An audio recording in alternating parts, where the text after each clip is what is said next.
The first horse screamed before Marshal Prescott even reached the corral fence, and by the time he vaulted it with his shoeing hammer still in hand, the thing tearing through Fort Kestrel's paddock had already opened a gash the length of his forearm across the flank of the sorrel mare he had shod not 2 hours before. It was black as pitch and low to the ground, built like a wolf that had been stretched and armored, bone plates ridged along its spine, antlers curling back from a skull too long and too clever-eyed to belong to any beast Marshall had ever heard tell of. Horses screamed and threw themselves against the rails. Someone was shouting for rifles. Marshall had nothing but a hammer and a fistful of nails, and he ran toward the noise anyway because the sorrel mare was his, in the way that any creature a man tended with his own hands became his, and he was not going to stand at the fence and watch her die. He got between the mare and the beast with his arms spread and his hammer raised, which was, he would later admit, a foolish thing to do, and the creature's head swung toward him with a low, rolling growl that he felt in his back teeth. That was when the axe came out of the dark. It did not come fast so much as it came certain, a great curved blade on a haft as thick as a man's wrist, and it caught the beast across the shoulder in a blow that sent it snarling and sideways into the fence rail, which splintered like kindling. Marshall staggered back, and standing where the axe had been thrown from, framed by torchlight and the dust the beast had kicked up, was a woman unlike anyone who had ever walked through the gates of Fort Kestrel. She was tall enough to look him near level in the eye, though he stood well over 6 feet himself, and she moved like something poured rather than walked, all coiled muscle beneath skin the deep gray-green of river stone, her dark hair bound back in warrior's braids, threaded with small bones and beads that clicked when she turned her head.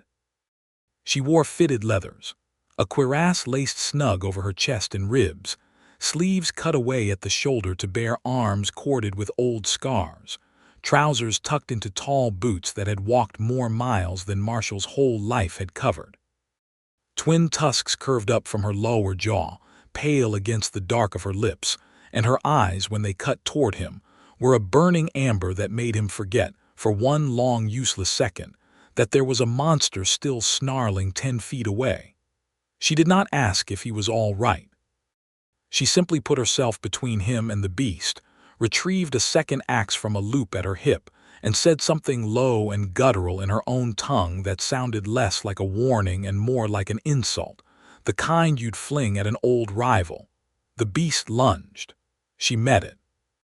Marshall had seen men fight in drills, had shod the horses of soldiers who bragged of battles, but he had never seen anything like the way this orc woman fought, economical, unhurried, each strike placed like she was solving a puzzle the beast didn't know it had brought to her.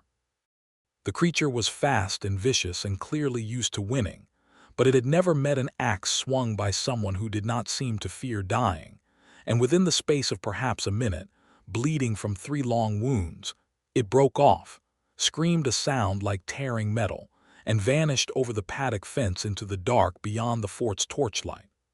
Silence rushed in to fill the space where the screaming had been. Horses stamped and blew. Somewhere a soldier was shouting orders that nobody followed.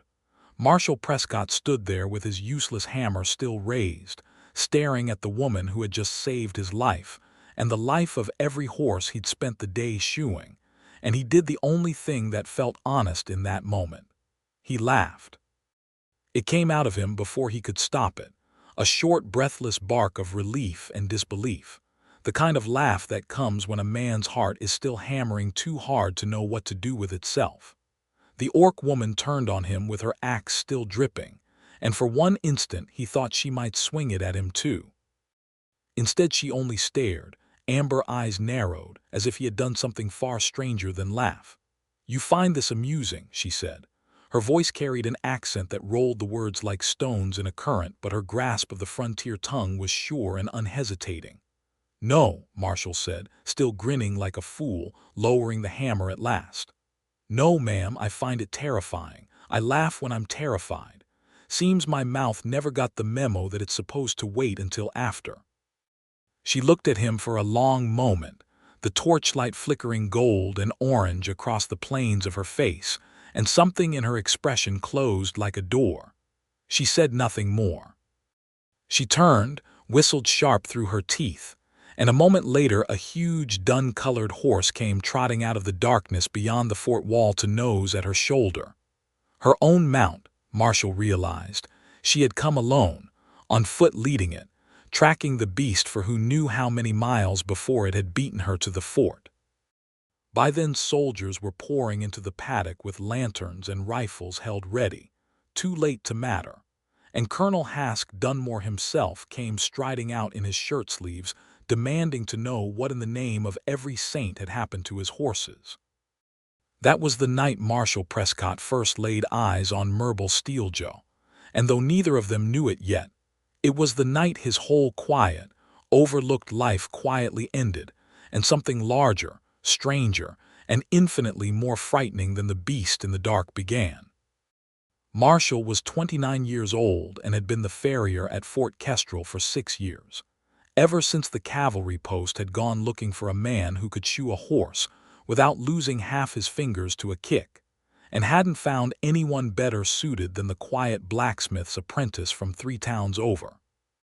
He was not a soldier, was never asked to be one, and had made a kind of peace with the way the men of the garrison spoke to him, not unkindly mostly, but with the particular carelessness people used for someone whose work they needed but whose company they didn't especially seek.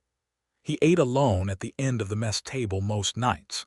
He slept in the small room off the forge that smelled of coal smoke and horse liniment.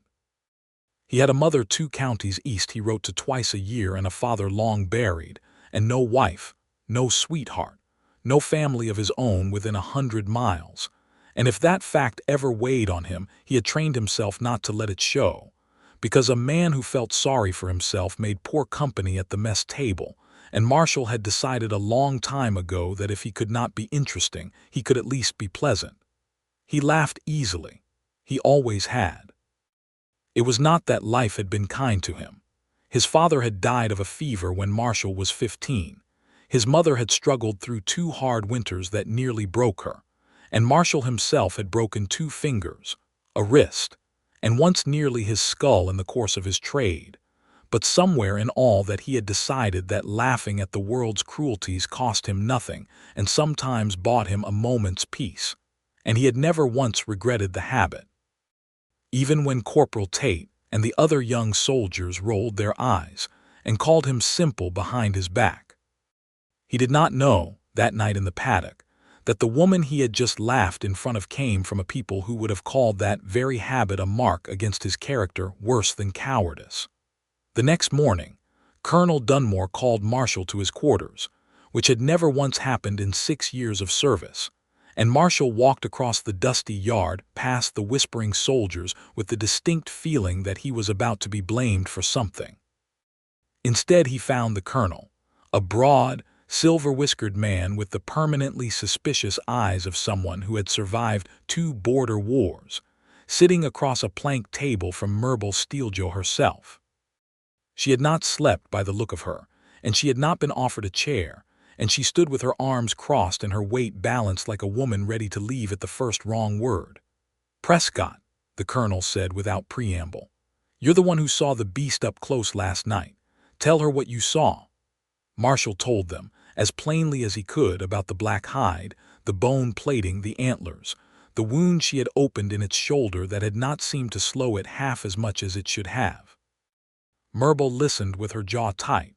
"The Hollow King," she said, when he finished, and something in the way she said it made the room feel colder. "It has taken 11 horses from my clan's herdlands this past turn of the moon, and killed 2 of my kin who tried to stand against it. It killed my father 2 winters past.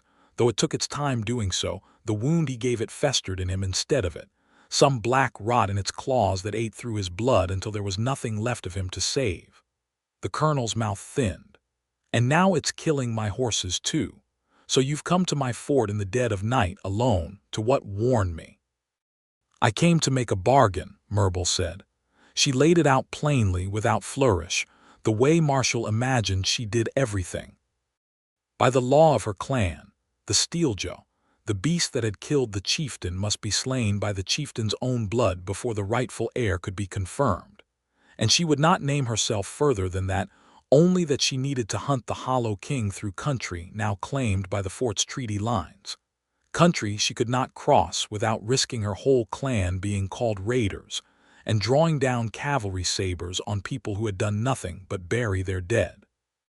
She needed passage and information, and though it clearly cost her pride to say it, she needed someone who knew this stretch of border country as well as the beast did, because it had grown cunning enough to use the treaty line itself as a hiding place, slipping across whenever riders drew close. "And if I say no?" Dunmore asked. "Then it keeps killing your horses and my kin both, and eventually it kills a soldier or a settler, and you will wish you had said yes," Merble said, without heat, simply stating a fact. Dunmore considered her for a long, unpleasant moment, and Marshall watched the calculation move behind the man's eyes the way it moved when he was working out how to profit from a bad situation. "I'll make you a wager then, since you like plain talk," the colonel said at last. "You kill this Hollow King before the next full moon, using my land and, if you must, my farrier's knowledge of the ground, and I will open the northern pass to steeljaw trade caravans for a full year and return grazing rights to the herdlands we fenced off after the last war. You fail or you cause one lick of trouble to my people in the meantime, and you forfeit your weapons, you leave this territory, and the pass stays closed to your clan forever. Do we have a bargain?" Marshall saw something move behind Merble's amber eyes, a flicker of distaste at being bartered with like livestock, but she only nodded once, sharp. "We have a bargain." "Good." Dunmore rose, satisfied, already thinking of something else. "Prescott will go with you. He knows the ground. He knows the herds, and frankly I'd rather not lose a real soldier to that thing if I can spare a farrier instead." It was said carelessly, the way the colonel said most things about him, and Marshall felt the old familiar sting of being valued exactly as much as a spare horseshoe. But when he glanced at Merble, she was watching him with an expression he could not read, something between assessment and doubt, and he found, to his own surprise, that he wanted very badly for her to look at him and see something worth more than that. To seal the bargain, Merble drew the long knife from her belt, walked to the hitching post outside the colonel's quarters, and drove the blade a full inch into the wood. "Among my people, a bargain struck without blood spilled to seal it is a bargain easily broken," she said, to no one in particular, though her eyes cut once toward Dunmore. "Consider the wood the price of your word, Colonel. I will remember where the blade went in." She left the knife standing there, quivering slightly, and walked away toward her horse without waiting to be dismissed, and half the garrison found some reason to drift past that hitching post over the following hour just to look at it. They set out the next dawn, the two of them and nothing else, because Merble had refused an escort. Flatly soldiers made noise, she said, and noise was the one thing that would guarantee the Hollow King simply vanished into deeper country and waited them out. Marshall packed light, his farrier's kit because old habits died hard, a bedroll, dried meat and hard bread, and a borrowed carbine he barely knew how to use, slung across his back more for the colonel's peace of mind than his own.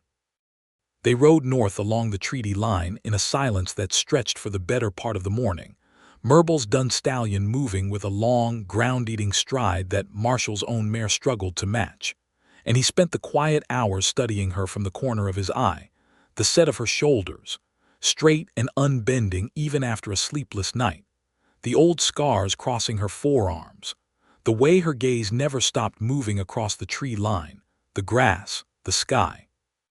Cataloging threats the way Marshall cataloged the wear on a horseshoe. It was midday, while they paused to water the horses at a shallow creek, that Marshall managed to put his boot straight into a hidden hole hidden under a mat of grass and go down hard on his backside in 6 inches of cold water, sending a startled heron shrieking up out of the reeds. He lay there a moment, soaked through, mud on his hands, and then he started laughing, great, helpless, undignified laughter, because it was funny, because his dignity had just drowned in a creek in front of the most striking woman he had ever seen, and because laughing had always been easier for him than being embarrassed. Myrtle did not laugh. She turned from where she crouched at the water's edge and looked at him with an expression that was not amusement but something closer to alarm, as though he had done something dangerous rather than clumsy. "Get up," she said, "before something smells the noise." Marshall climbed out, still chuckling, wringing out the hem of his shirt. "Apologies. Startled the bird worse than it startled me, I think." "You laugh at everything," Myrtle said. It was not a question. She said it the way a person might note a wound or a weakness in a fence line, a fact to be filed away and watched. "I suppose I do," Marshall admitted, settling onto a rock to pull off his boot and empty it of creek water. "Never saw much use in the alternative. World's hard enough without adding to it." "Among my people," Myrtle said, and there was an edge in her voice now, something old and unhappy stirring behind the words.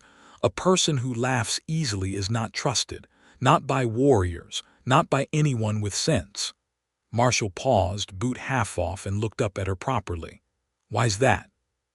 She was quiet long enough that he thought she might not answer, and then she said, in a voice gone flatter and harder than before, "My brother laughed at everything too. Laughed in the shield line before a charge. Laughed when the omens were bad.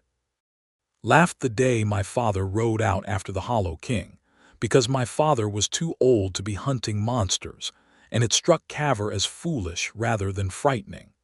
He was laughing when he should have been watching the tree line, and he did not see the second beast that came up behind my father's flank until it was too late to shout a warning that would have mattered. My father lived 2 more winters after that, rotting from the inside, and my brother has not laughed since, but by then it did not matter, the damage was already carved into all of us." The creek burbled on. Marshall sat very still, one boot on and one off, and felt the weight of what she had just told him settle over the whole afternoon. "A person who does not take the world seriously," Myrtle went on, quieter now, "does not see danger until it is standing over them. That is what we believe. Laughter is for the safety of the fire at night, among kin you trust with your back, not for the open field, not for strangers. A stranger who laughs easily is a stranger who has never lost enough to learn better, or worse, one who has lost everything and simply stopped caring what happens next. Neither kind should be trusted with a blade at your side." Marshall pulled his boot back on slowly, thinking. He could have argued. He could have told her that some men laughed because the alternative was breaking, that a boy who buried his father at 15 and watched his mother work herself thin through 2 hard winters had 2 choices, laugh or drown, and he had chosen the one that let him still be useful to the people around him. But he did not think she wanted an argument. He thought, watching the careful stillness of her face, that she wanted very badly for someone to prove her wrong and did not believe anyone would. "I understand why you'd think that," he said instead, gently. "I do laugh easily, always have, but I notice things too, Myrtle Steeljaw.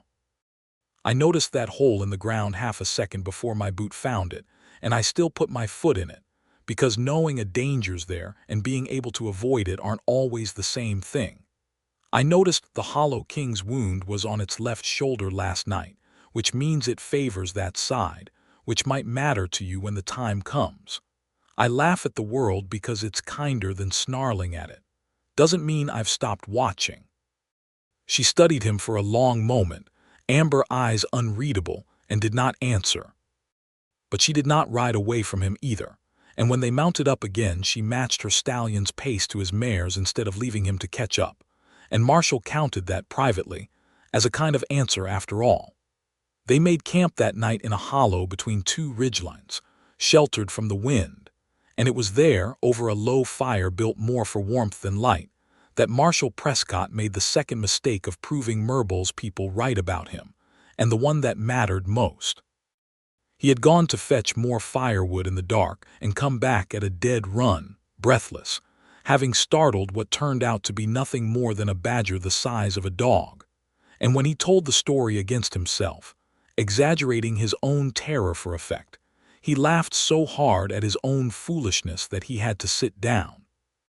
Myrtle watched him across the fire with her knees drawn up and her arms wrapped around them, and there was something almost wounded in her expression now, something that had nothing to do with badgers. "You do this on purpose," she said. "Make yourself the fool." "Why?" Marshall wiped his eyes, still grinning. "Better me laughing at myself than someone else doing it for me. Costs less that way." "It costs you the respect of anyone who does not understand it," Myrtle said. "I have watched those soldiers at your fort. They think you simple because you laugh so freely. They do not see what I have seen today, a man who noticed the beast's wounded shoulder, who reads the ground better than any scout I've ridden beside, who did not run when the Hollow King came into that paddock even with nothing but a hammer in his hand. You hide a sharp mind behind an easy laugh, farrier, and I do not understand why a man would want to be thought a fool when he is not one." Marshall's laughter faded, slow, into something quieter. It was, he realized with a strange lurch in his chest, the first time in longer than he could remember that anyone had looked past the laugh to what was underneath it, and the fact that it was her, this fierce, guarded, magnificent woman who by her own admission trusted almost no one who laughed as he did, made it land somewhere deep and tender. "Nobody's asked me that before," he admitted. "Why? Nobody's much cared to." "I care," Myrtle said, and then seemed almost startled by her own words, her jaw tightening as though she wanted to take them back and could not. The fire popped. Somewhere out in the dark a night bird called. Marshall looked at her across the flames and felt something shift in his chest that he did not have a name for yet, only the sense that he had been waiting his whole quiet life for someone to say those two words to him and mean them. "My kind distrust anyone who laughs easily," Myrtle said again, softer this time, almost to herself. "I have distrusted you since the paddock. I distrust you still some. But I have watched you for 2 days now, and you have not once laughed at something that deserved fear, only at yourself, and only after the fear had already passed. That is not the same thing my brother did. I think I judged you too quickly, farrier." "Marshall," he said. "My name's Marshall." "Marshall," she repeated, testing the shape of it, and something about the way his name sounded in her low, rolling voice made his pulse trip over itself.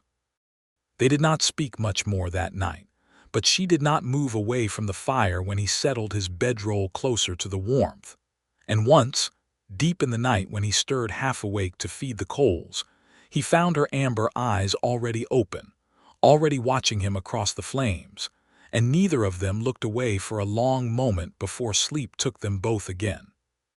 The next 4 days took them deeper into the wild borderland, following claw marks and dead game, and the particular silence that fell over the woods wherever the Hollow King had passed recently. And it was on the 4th day, in a stretch of broken country where boulders the size of wagons littered a dry riverbed, that the beast finally came for them in earnest. It came from above, launching itself from a boulder ledge with a scream that Marshall felt in his spine, and it hit Myrtle square in the chest and drove her 10 feet through the air to land hard against the stones. Marshall's borrowed carbine was in his hands before he decided to raise it, and he fired wild, more to draw the thing's attention than in any hope of hitting it, and it worked. The beast's head snapped toward him, antlers lowering, and it came at him instead. He had one heartbeat to understand he was about to die, and in that heartbeat, without any plan at all, he threw himself sideways into the space between 2 boulders too narrow for the creature's antlered head to follow, wedging his body into the gap with the carbine useless and empty in his hands. The beast slammed against the rock, screaming frustration, claws raking at the narrow gap, close enough that Marshall felt the wind of the swipe across his face. And then Myrtle was there, blood running from a gash above her eye, both axes swinging in a fury that drove the beast back step by step until it broke and fled once more into the trees, leaving a trail of black blood behind it. Marshall crawled out of the gap on shaking legs to find her on one knee, breathing hard, pressing a hand to her ribs. "You're hurt," he said, already moving to her, hands hovering because he did not know if she would want him touching her, and finding, in that moment, that he did not care whether she wanted it or not. He needed to know she was whole. "Cracked rib, maybe," Myrtle said through gritted teeth. "It has happened before. It will happen again." But she let him help her to her feet, let him tear a strip from his own shirt to bind it tight around her ribs when they made a rough camp an hour later, and her hand closed briefly, fiercely, around his wrist while he worked the binding, and neither of them mentioned it. "You could have run," she said, once the binding was done and he was cleaning the gash above her eye with water from his canteen, his fingers gentler than he'd known they could be. "When it came at you, you could have run and let it follow me instead, since I was already down." "Didn't cross my mind," Marshall said honestly. "That is either very brave or very stupid, farrier." "Story of my whole life," he said, and this time when he laughed, low and rough with the fear only just draining out of him, Myrtle laughed too, a short, startled sound, as though it had escaped her before she could decide whether to allow it, and then she pressed her palm briefly over her own mouth as if to catch the rest of it before it got away from her. It was the first time he had heard her laugh, and Marshall decided then and there that he would spend considerable effort trying to hear it again. That night, with her ribs bound and the fire built high against the chill, Myrtle sat closer to him than she had any of the nights before, close enough that her shoulder brushed his when she shifted, and after a long silence she said quietly, "You held that gap without a weapon. You put stone between yourself and death and trusted me to finish what you could not. That is not the act of a fool, whatever your soldiers think of you." "Wasn't trust, exactly," Marshall admitted. "Wasn't time to think at all. Just knew I wanted to see you again after, and figured hiding gave us both better odds than me swinging an empty rifle at it." Myrtle turned her head to look at him, firelight catching the gold in her eyes, and something in her face had gone soft in a way he had not seen before, unguarded. "You wanted to see me again," she repeated. "Been wanting that since the paddock, if I'm honest," Marshall said. "Don't rightly know what to do about it. Never met anyone like you. Doubt I ever will again." He expected her to pull back, to remind him of the distance her people kept, the distrust she'd named so plainly that first night. Instead, she reached out and touched 2 fingers to his jaw, turning his face toward hers with a gentleness that seemed at odds with everything he'd seen her do with an axe, and said, "I have known warriors twice your size who would not have held that gap without flinching. I have known chieftain sons who would have run and left me bleeding on the stones to save themselves. You are not what my people would call strong, Marshall Prescott, by the measure we use for such things. But you are not weak either. I do not have a word yet for what you are. I am only certain I do not wish to stop finding out." And then she kissed him, not tentative, not asking permission, but sure and hungry, one hand fisting in the front of his shirt to pull him closer. And Marshall's whole careful, overlooked life narrowed down to the taste of smoke and the warmth of her mouth, and the astonishing fact that this fierce, magnificent woman had chosen, out of every direction she could have looked, to look at him. When she finally drew back, both of them breathing unsteadily, she rested her forehead briefly against his and said, "Lo, my kind would say I am a fool for this, warned against your kind of easy laughter my whole life, and here I am." "And yet," Marshall said, "you stayed."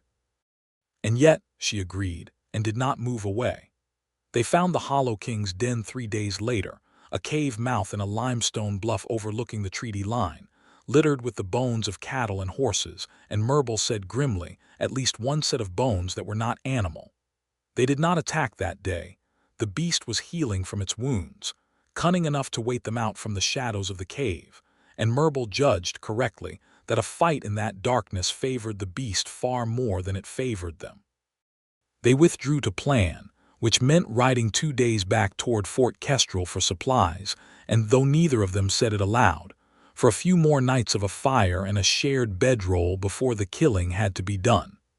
It was in the town of Kestrel Crossing, the trading settlement that had grown up in the fort's shadow, that the story took its first hard turn. They rode in at midday to restock powder and dried food, and it should have been simple. Marshall had walked those muddy streets 100 times, nodding to shopkeepers who barely nodded back. But this time, he walked them beside an orc woman in blood-stained leathers with 2 axes at her hips, and the town noticed. It started as whispers outside the trading post, then a knot of men gathering near the well, then old Ferris the tanner spitting in the dust near Merble's boots and muttering about greenskins who thought they could walk free where decent folk lived. By the time they reached the general store, a crowd had formed, ugly and murmuring, and one of the younger men, Marshall recognized him as a hand from the Coleridge Ranch, leveled a shotgun and told Merble flatly that her kind wasn't welcome and she'd best turn her horse around. Marshall did not think. He stepped between the shotgun and Merble before his mind had finished deciding to, one hand raised, palm out. "She's here on the colonel's own bargain," he said, and made it steady even though his heart was slamming. "Sworn business with the fort, sanctioned by Colonel Dunmore himself. You put a hole in her, you're putting a hole in the fort's word, and I expect the colonel would take that poorly." "Move aside, farrier," the rancher's man said. "This ain't your fight." "Everything about her is my fight now," Marshall said, and found to his own surprise that he meant it with his whole chest. For a long, terrible moment nobody moved, the shotgun still leveled, the crowd murmuring, and then Merble stepped up beside Marshall rather than behind him, unhurried, and set her hand deliberately on the haft of her axe without drawing it. "I have killed the beast that has been slaughtering your cattle in the north pastures for a month," she said, her voice carrying flat and hard over the crowd. "Ask your rancher how many head he has lost. Ask him how many he will lose if I am run out of this territory before the work is finished. I did not come for your welcome. I came for your monster.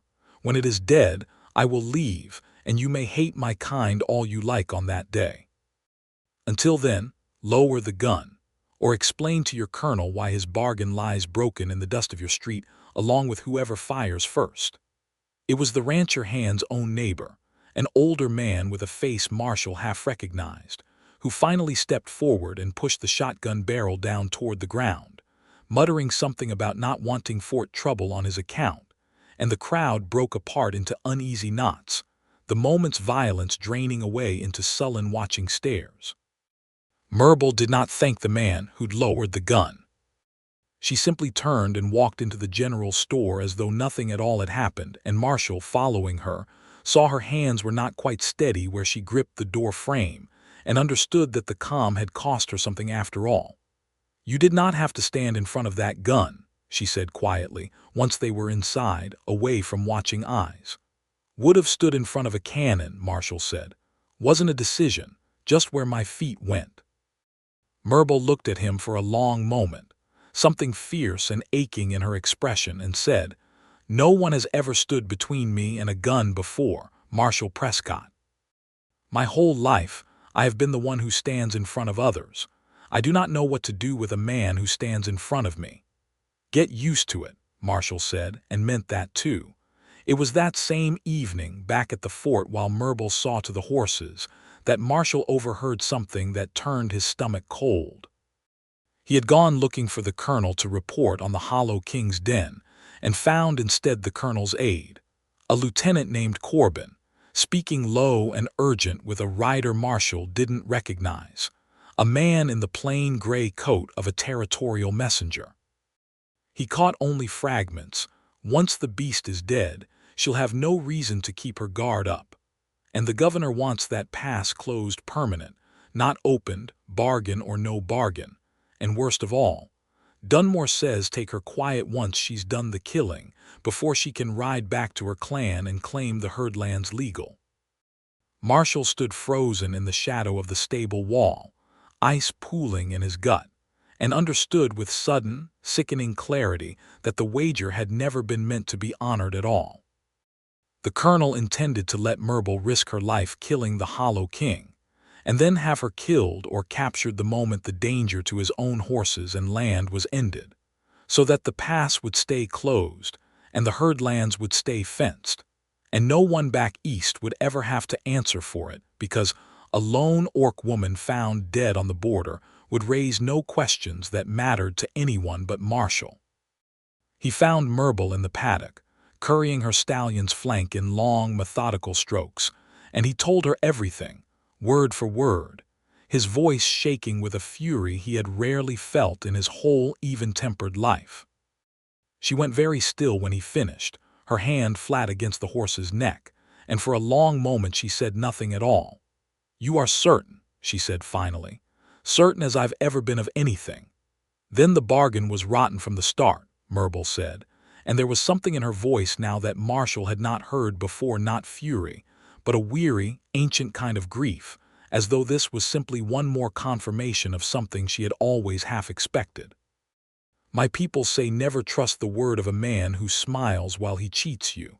I did not think the colonel smiled while he lied, but perhaps he did not need to."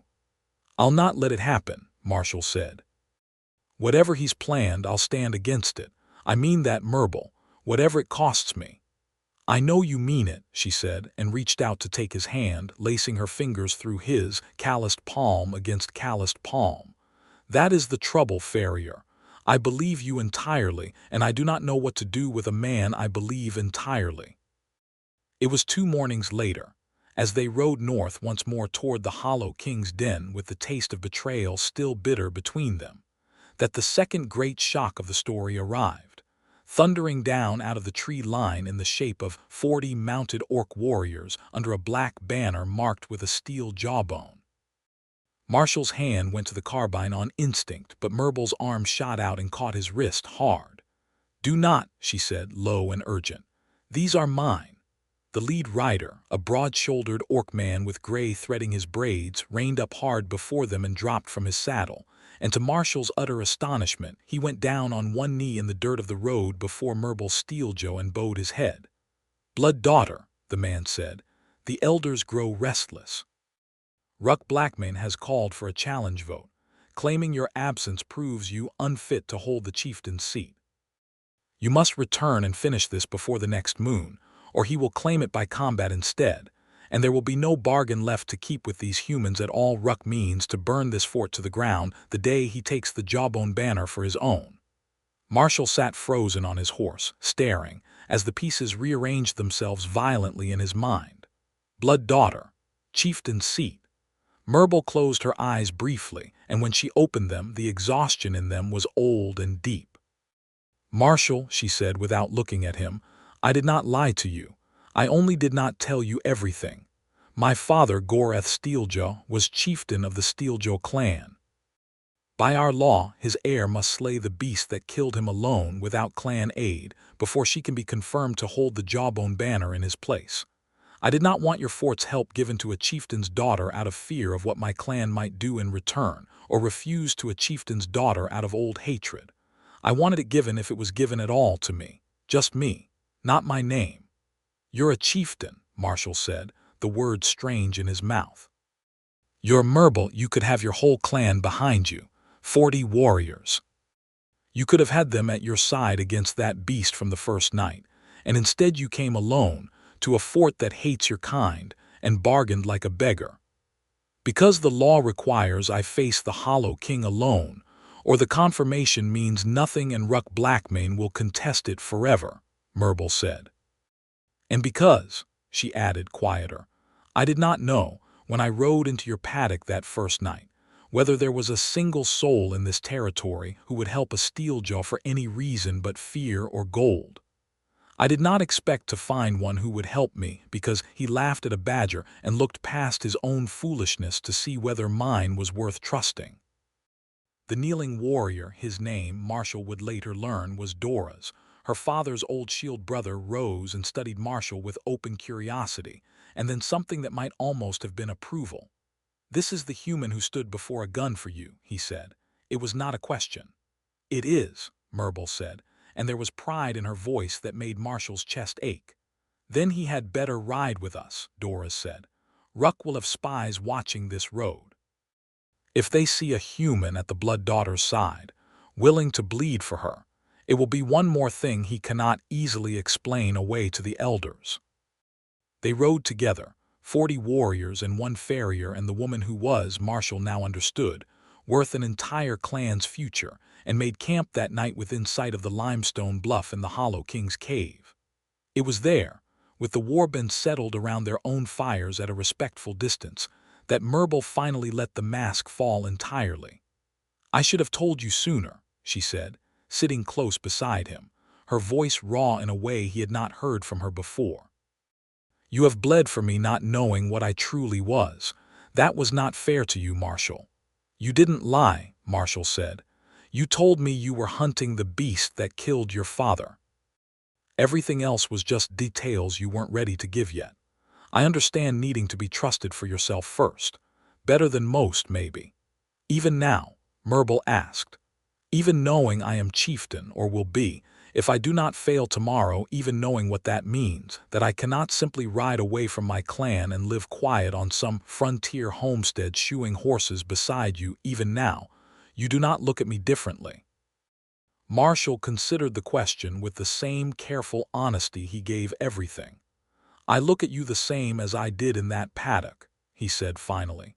"Woman who came out of the dark and put herself between me and something that wanted to kill me, and didn't have to. Chieftain's daughter or not, that's the truth of you I care about, Myrtle Steeljaw. The rest is just the shape the world's put around you, doesn't change what's underneath." She kissed him then, slow and fierce and something like grateful, and when she pulled back her eyes were wet in the firelight, though she would not have named it crying for anything in the world. "Tomorrow I face the Hollow King alone by the old law," she said.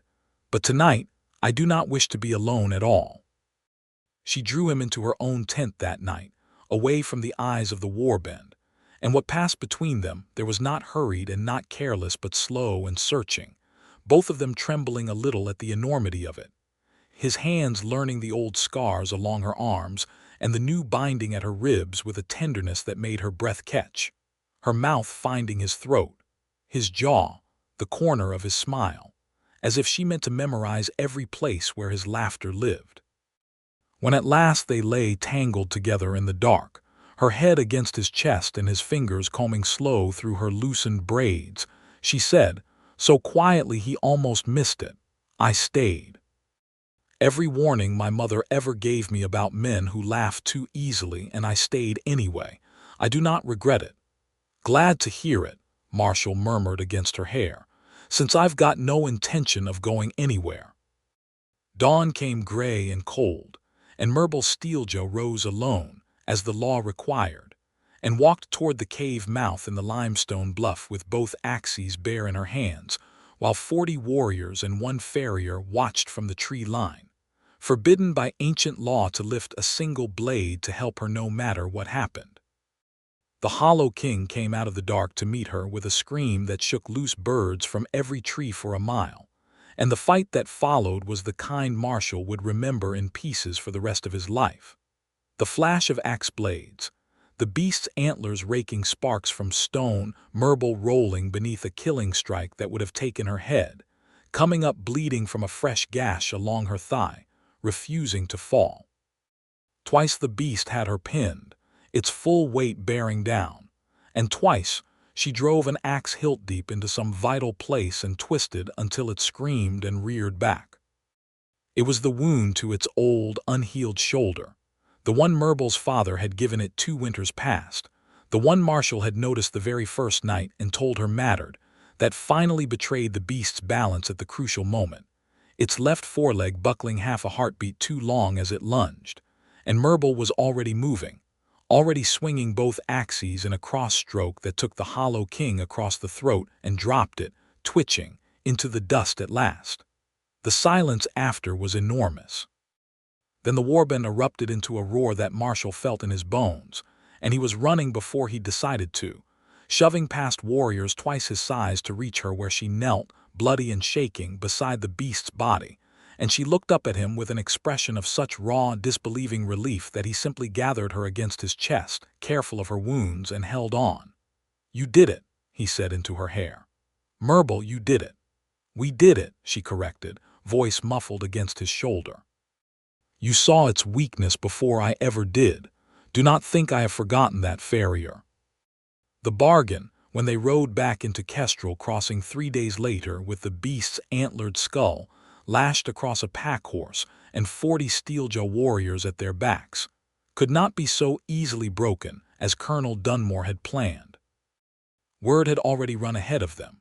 The town had seen the warband ride in, had heard how the Hollow King had finally been ended, and the governor's own messenger, the same gray-coated rider-marshal had overheard days before, stood now in the fort yard with a very different look on his face than the one he'd worn giving his secret orders, because a territorial governor could quietly dispose of a lone orc raider. But he could not so easily explain away the death of a confirmed clan chieftain who had honored a public bargain in front of half a border town and a cavalry garrison. Colonel Dunmore tried anyway. He came out into the yard with 2 soldiers flanking him and a rifle in his own hands, some sharp order half-formed on his lips, and it was Marshall who stepped forward this time, unarmed between the colonel and Merbal's warband, his voice carrying loud enough for the gathered crowd of townsfolk and soldiers both to hear. "I heard your orders, Colonel," Marshall said. "Heard you tell your lieutenant to take her quiet once the beast was dead, bargain be damned. There's a whole town here now to hear it too, if you'd like to give the order again out loud." Dunmore's face went the color of old ash. The rifle in his hands wavered, and slowly, under the weight of 40 watching orc warriors and 100 watching townsfolk who suddenly did not look nearly so certain of their own righteousness, he lowered it. "The pass opens," Dunmore said finally, the words dragged out of him like teeth. "The herd lands are returned. The bargain is honored." He did not apologize, and Marshall understood he never would, but the words were said in front of enough witnesses that they could not easily be unsaid, and for now, that would have to be enough. Merbal Steeljaw dismounted slowly, favoring her wounded leg, and walked to stand before Marshall in the middle of that crowded fort yard, and something in the set of her shoulders told him this was not yet finished. "There is one more matter," she said, loud enough to carry, and then, to Marshall's utter astonishment, Merbal Steeljaw, chieftain of the Steeljaw clan, slayer of the Hollow King, the fiercest woman Marshal Prescott had ever known, went down on one knee before him in the dust of that fort yard, in front of her own warband, in front of soldiers and townsfolk and the sky itself. A murmur ran through the crowd.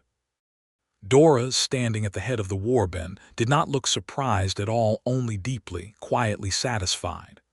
"Among my people," Merbal said, her voice steady even as her eyes were not, "there is an old rite, older than the Jawbone banner itself, called the kneeling vow. It is not given lightly, and it is not given to warriors or to chieftains or to any who could be commanded to it. It is given only once, by choice, when a Steeljaw finds the one soul in all the world they wish to bind themselves to beyond law, beyond clan, beyond every warning their mothers ever gave them." She drew the long knife from her belt, the same knife, Marshall realized with a jolt, that she had driven into the hitching post to seal the wager days before, and held it flat across both palms, offering it up to him. "My kind distrust anyone who laughs easily, Marshal Prescott. I distrusted you the very night I met you, standing in that paddock with your hammer raised and your fool's laughter spilling out of you like you had never once considered dying. I have spent every day since being wrong about you in the best way I have ever been wrong about anything. You laugh at everything. At badgers, at falling in creeks, at monsters, at your own foolishness. And I have come to understand that it is not carelessness in you at all. It is courage wearing a gentler face than mine. I do not wish to spend one more day of my life without that laughter beside me. I am asking you to be mine, before my clan, before your fort, before the sky and the dirt and everyone watching, in whatever way your own people would recognize as much as mine." Marshall's throat had gone entirely too tight to speak for a long moment, and the whole fort yard seemed to hold its breath waiting on him. And when he finally found his voice, it came out rough and unsteady and entirely, helplessly honest. "I've got no clan banner to offer you," he said. "No herd lands, no jawbone to my name. Just a forge and a farrier's kit and a heart that's been waiting its whole overlooked life for somebody to look past the laugh and want what's underneath it. You did that the second night we knew each other, Merbal Steel, and I have been yours since, whether you meant to claim me or not. So yes. Whatever right, whatever vow, whatever your people call it, yes."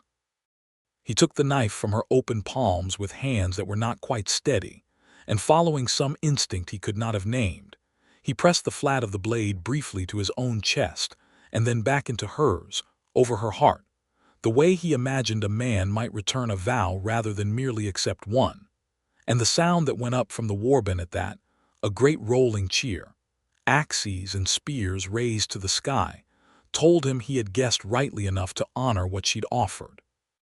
Myrtle rose, sheathed the knife, and kissed him full in front of everyone, warband and townsfolk and Colonel Dunmore Sour, defeated face all watching, and Marshal Prescott, who had spent 6 years being the man nobody much noticed at the end of the mess table, found himself instead the man a chieftain had knelt in the dust to claim, and laughed helpless, joyful, unguarded laughter right there against her mouth, and felt her smile against his own lips in answer. They did not stay at Fort Kestrel. Within the season, Marshall had built a forge of his own on a stretch of the newly reopened herd land, close enough to the Steeljaw camp that Myrtle could ride between her clan's councils and their shared hearth without either life crowding out the other, and far enough from Kestrel crossings, narrower hearts that those who still could not stomach an orc chieftain and a human farrier building a life together simply had to learn to live with the sight of it whenever trade brought them close. Doras came often, at first to check on his chieftain and later, Marshall suspected, simply because he had grown fond of the farrier who could shoe a warhorse better than any smith the clan had ever known, and who never once flinched from an orc joke told at his own expense. Ruck Blackmane's challenge withered on the vine once the whole border country knew how the Hollow King had died and whose hand had struck the final blow, and no more was heard of him beyond a few sullen mutterings that came to nothing. Some evenings, when the forge fire had banked low and the herdland stretched dark and quiet beyond their door, Myrtle would sit with her back against Marshall's chest and his arms around her, and she would tell him, in that low rolling voice he had come to love more than any sound in the world, some old story of her clan, some warning her mother had given her about trusting the wrong kind of man, and every single time, without fail, she would finish by saying, quiet and certain, that she was glad beyond every warning that she had stayed.